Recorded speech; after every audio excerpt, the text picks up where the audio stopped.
Bismillahirrahmanirrahim. Assalamualaikum warahmatullahi wabarakatuh. Perkenalkan, nama saya Ida Safira, mahasiswa Bahasa dan Sastra Arab Widadin Fatah Palembang dengan NIM 212040101021. Pada video kali ini saya akan menjelaskan mengenai al-asma al-majrurat atau isim-isim yang dibaca jar. Sebelumnya saya ingin mengucapkan terima kasih kepada Ibu Wulan selaku dosen mata kuliah Nahwu lanjutan pada semester 3. Pada perkuliahan minggu lalu telah dibahas mengenai alamat-alamat i'rab hafadz. Dan di video kali ini saya akan menjelaskan mengenai al-asma al-majrurat. Sebelum mulai pembahasan, saya akan mengulas mengenai peta konsep yang telah saya buat. Nah, al-asma al-majrurat atau isim-isim yang dibaca jar. Isim-isim yang dibaca jar itu terbagi menjadi 3. Yang pertama, majrur bil harfi, dijarkan karena kemasukan huruf. Yang kedua, majrur bil idhofah, yaitu jar dengan idhofah. Dan yang terakhir, tawabi. Yang pertama, majrur bil harfi. Majrur bil harfi atau jar dengan huruf, maksudnya di sini adalah isim yang kemasukan isim yang dibaca jar karena kemasukan huruf. Nah, huruf di sini yang dimaksud adalah huruf jar. Dalam kitab Alfiyah Ibnu Malik dijelaskan bahwasannya huruf jar itu berjumlah 20. Yang dijelaskan dalam bait haka huruf al-jarri wa yamin ilah hatta khala hasyada fi an ala munduru bala mukai wa mata wal kaf wal bawala wala ala wa mata. Jika dijabarkan yaitu min, ilah, hatta, khala, hasya, ada, fi, an, ala, mud, mundu, rubba, lam, kai, waw, ta, kaf, ba, la'alla, dan yang terakhir mata. Selanjutnya adalah beberapa ketentuan dalam huruf jar. Dalam penjelasannya, huruf jar ini dikategorikan menjadi beberapa bagian. Yang pertama adalah huruf jar yang menjarkan pada isim dohir dan domir, yaitu min, ilah, khala, hasya, ada, fi, an, ala, lam, dan ba. Contohnya adalah lafaz jalastu fil kursi.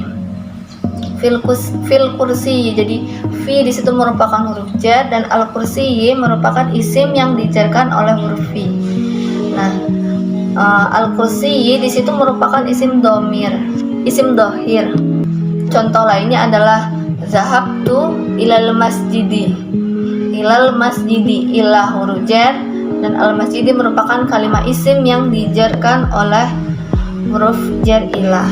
Nah, selanjutnya ketentuan yang kedua yaitu huruf jar yang dapat menjarkan isim dohir. Dalam hal ini hanya isim dohir saja yang bisa dijarkan, yaitu huruf la'alla, hatta, kaf, waw, ta, kai, mata, mud, dan mundu. Jadi huruf jar ini hanya dapat mengajarkan isim-isim dohir. Yang ketiga adalah huruf qasam. Huruf qasam ini memiliki 3 huruf, yaitu waw, ba, dan ta. Digunakan untuk melakukan sumpah, di mana ketiga huruf ini memiliki arti demi. Contohnya adalah billahi, wallahi, ataupun tallahi yang berarti demi Allah. Contoh lainnya terdapat dalam surah Ad-Duha dan surah Al-Asr. Wad-duha, demi waktu duha. Wal asri, demi waktu asar. Yang keempat, huruf syadz berupa 3 huruf juga, yaitu kai, la'alla, dan mata. Syadz di sini bisa diartikan ghorabah atau asing. Hal ini dikarenakan orang Arab jarang dan juga asing menggunakan huruf-huruf tersebut sebagai huruf jar. Hanya beberapa suku yang menggunakan ketiga huruf tersebut sebagai huruf jar, seperti Bani Ukail dan Bani Huzail. Contohnya terdapat pada lafaz la'allal musafiri qadimun ghadan. Semoga musafir itu tiba besok hari.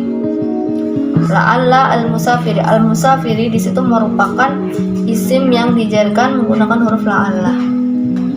Selanjutnya, huruf yang menjadi huruf pengecualian. Ada 3 juga, yaitu khala, hasya, dan ada. Nah, ketiga huruf ini merupakan adatul alat yang menjadi pengecualian atau istisna. Nah, arti dari ketiga huruf tersebut adalah kecuali atau bisa juga diartikan selain. Contoh, qomal qaumu hola zaidun. Qomal qaumu hola zaidin. Yang pertama diralat. Qomal qaumu hola zaidin.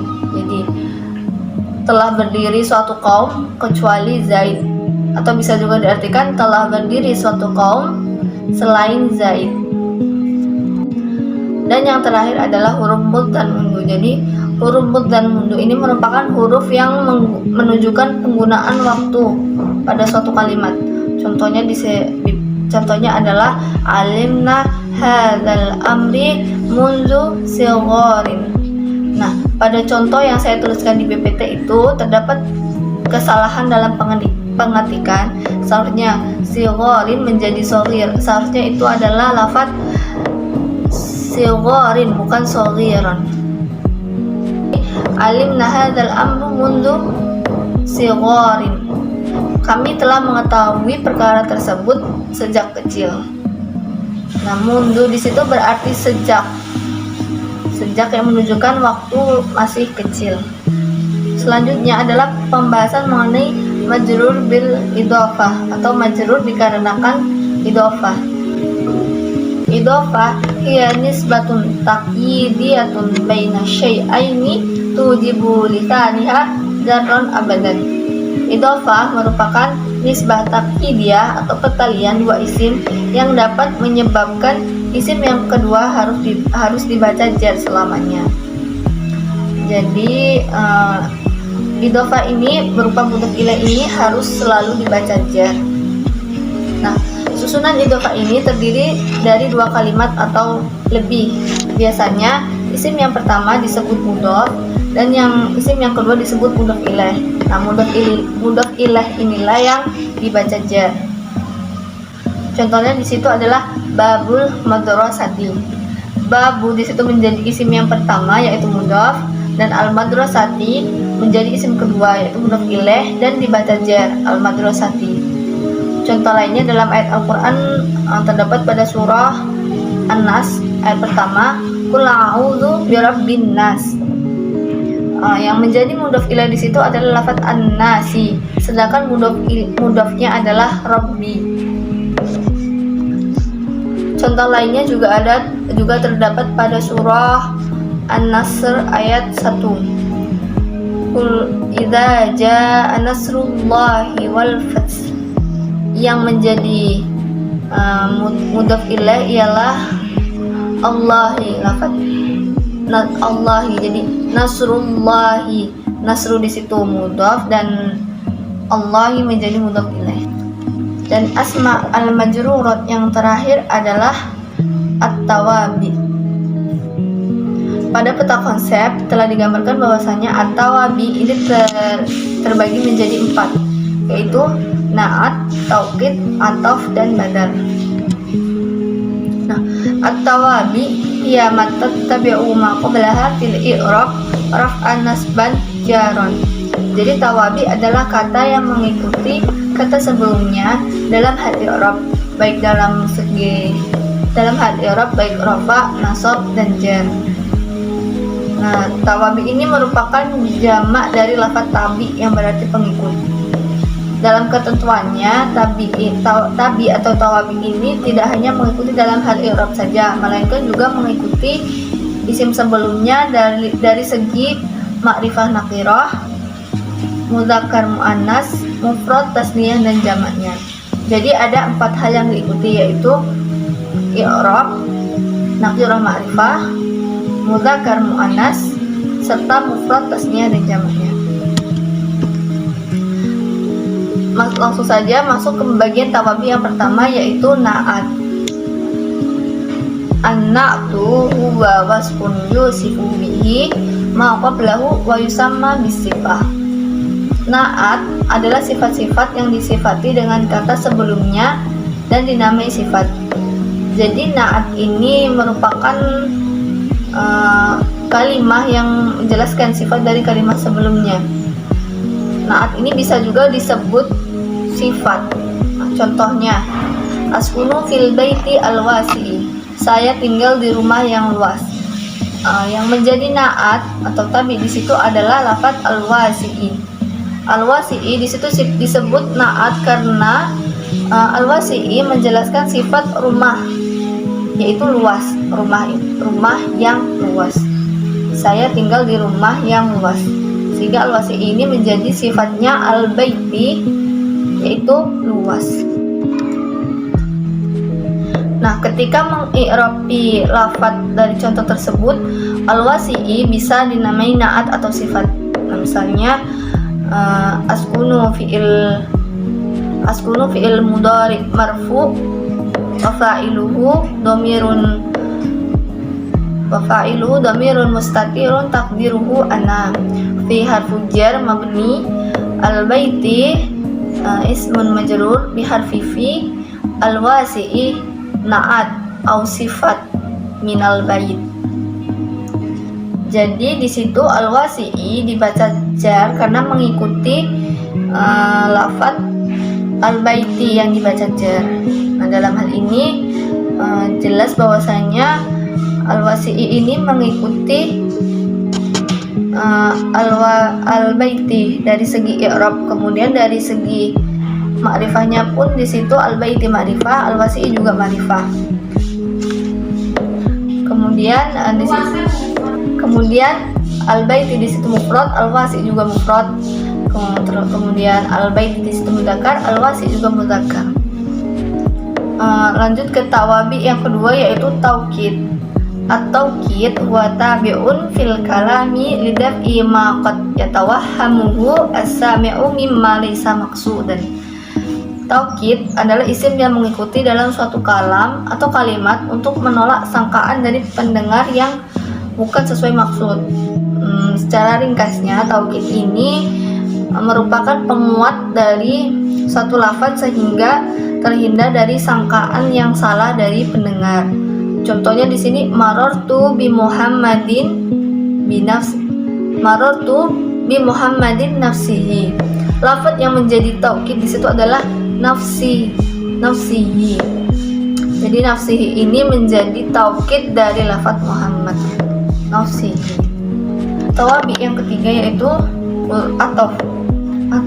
Al-atfu huma yatawassatu bainahu matsbu'uhu adun huruful atfi.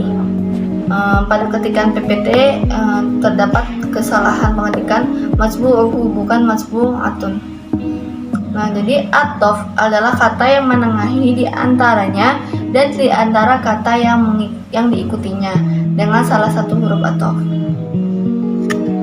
Nah, huruf atof yang saya ketahui itu ada 10, yaitu waw, fa, summa, au, am, imma, bal, la, lakinna, dan hatta. Waw atof di situ menjadi penyambung dua kalimat, di mana kalimat setelah huruf atof disebut ma'tuf dan kalimat sebelumnya disebut ma'tuf alaih. Ma'tuf itu yang mengikuti dan ma'tuf alaih adalah yang diikuti. Contoh, marartu bi Muhammadin wa Khalidin. Contohnya di situ adalah marartu bi Muhammadin wa Khalidin. Nah, yang menjadi huruf atof di situ adalah huruf waw. Kemudian kalimat setelah huruf waw yaitu Khalid menjadi ma'tuf, dan yang menjadi ma'tuf alaih yaitu Muhammad. Jadi Khalid di situ mengikuti i'rab Muhammad. Jadi Muhammad di situ dibaca jar karena bertemu huruf jar, kemudian Khalid dibaca jar karena mengikuti i'rab Muhammad karena di situ disambung dengan huruf atof. Jadi ma'tuf merupakan pengikut, kemudian ma'tuf alaih adalah yang diikuti. Kemudian tawabi yang terakhir adalah badal. Al-badlu huwa tabi'un mumahhadun lahu bi dzikri kalimati qablahu ghairu maqsudah lidzatiha. Badal adalah tabi yang mengikuti dengan menyebutkan kata sebelumnya dengan tidak sengaja untuk zatnya sendiri. Secara bahasa sendiri, badal itu bisa diartikan sebagai pengganti. Jadi contohnya di situ adalah marartu bi Muhammadin Rasulillah.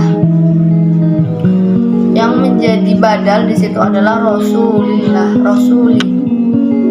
Jadi badal dari lafaz Muhammad. Sehingga di situ Rasulillahi, Rasuli dibaca jar, diharokati kasroh karena mengikuti lafaz Muhammad yang dibaca jar. Nah, itulah penjelasan mengenai al-asma al-majrurat. Jadi al-asma al-majrurat itu terbagi menjadi 3, yaitu majrur bil harfi, majrur bil idhofah, dan tawabi. Tadi telah dijelaskan pula bahwasanya majrur bil harfi itu disebabkan oleh huruf jar yang berjumlah 20, kemudian majrur idhofah yaitu mudhaf ilaih, dan tawabi yang terbagi menjadi 4, yaitu naat, taukid, ataf, dan badal. Mungkin hanya itu saja yang dapat saya sampaikan. Sebelumnya saya mengucapkan terima kasih dan saya meminta maaf apabila ada banyak kesalahan dalam pengucapan atau pelafalan dan juga kekurangan dalam penulisan PPT yang saya presentasikan hari ini. Cukup sekian dari saya. Wallahu a'lam bishawab. Wassalamualaikum warahmatullahi wabarakatuh.